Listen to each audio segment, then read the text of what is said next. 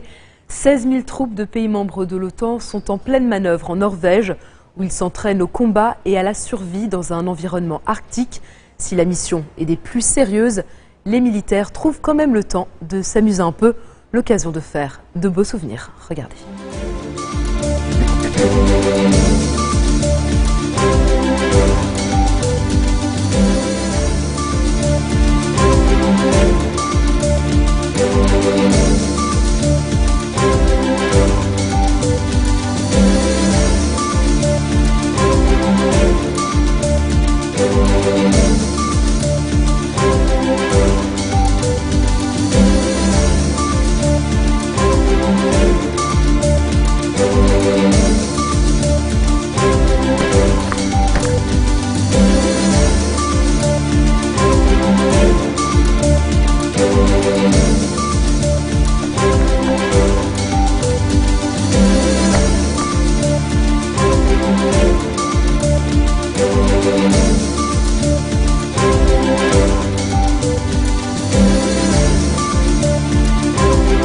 C'est la fin de ce journal, tout de suite le rappel des titres qui ont marqué l'actualité de cette journée.